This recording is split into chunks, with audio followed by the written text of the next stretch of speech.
नमस्कार, the beginning culture में आपका स्वागत है। आज हम इस वीडियो में अरब सिपह सलार मोहम्मद बिन कासिम के बारे में बात करेंगे। लगभग 632 ईस्वी में हज़रत मोहम्मद सल्लल्लाहु अलैहि वसल्लम की वफ़ात यानी कि मृत्यु के बाद 6 वर्षों के अंदर ही उनके उत्तराधिकारियों ने सीरिया, मिस्र, उत्तरी अफ्रीका, स्पेन एवं ईरान को जीत लिया। इस समय खलीफा साम्राज्य फ्रांस के लायर नामक स्थान से लेकर ऑक्सस एवं काबुल नदी तक फैल गया था। वफ़ात के बाद खिलाफत संस्था का संगठन हुआ, जो इस बात का निर्णय करती थी कि इस्लाम का उत्तराधिकारी कौन है। हज मोहम्मद के दोस्त अबू बकर को उनका उत्तराधिकारी घोषित किया गया। पहले 4 खलीफाओं ने हज मोहम्मद साहब से अपने रिश्तों के कारण खिलाफत हासिल की। उनमें से उमय्यदों और अब्बासियों के काल में इस्लाम का विस्तार हुआ।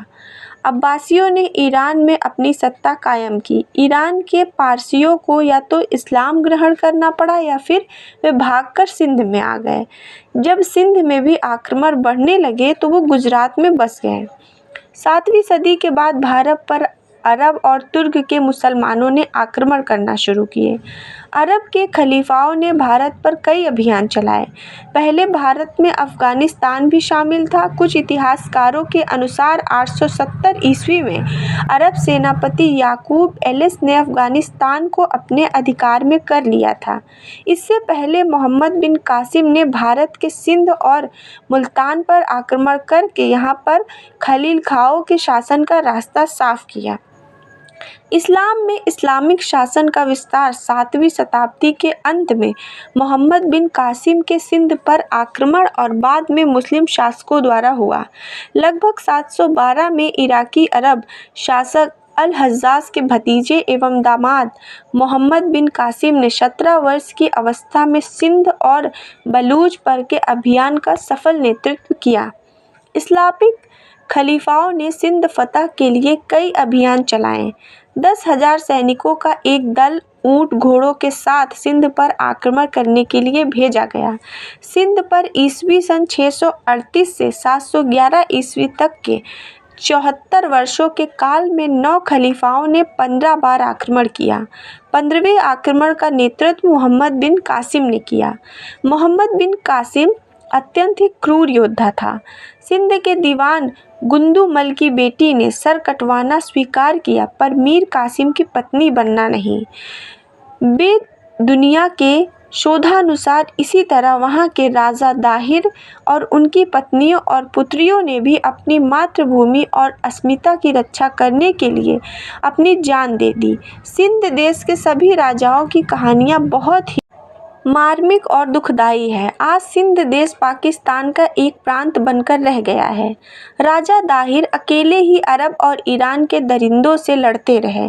उनका साथ किसी ने नहीं दिया, बल्कि कुछ लोगों ने उसके साथ गद्दारी की।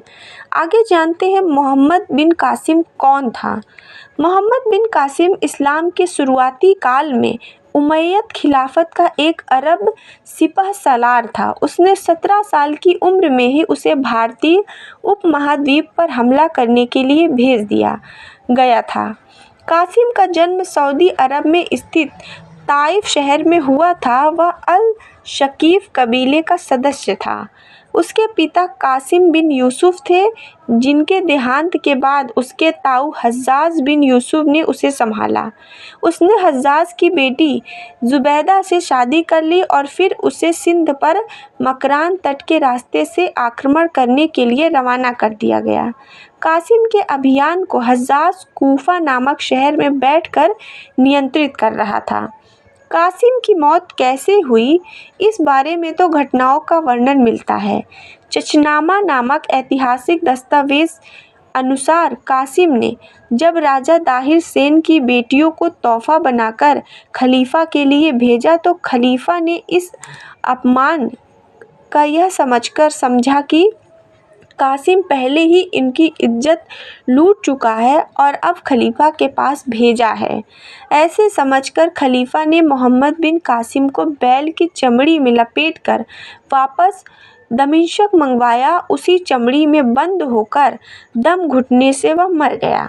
लेकिन बाद में खलीफा को पता चला कि दाहिर सेनी की बेटियों ने झूठ बोला, तो उसने तीनों बेटियों को जिंदा दीवार में चुनवा दिया।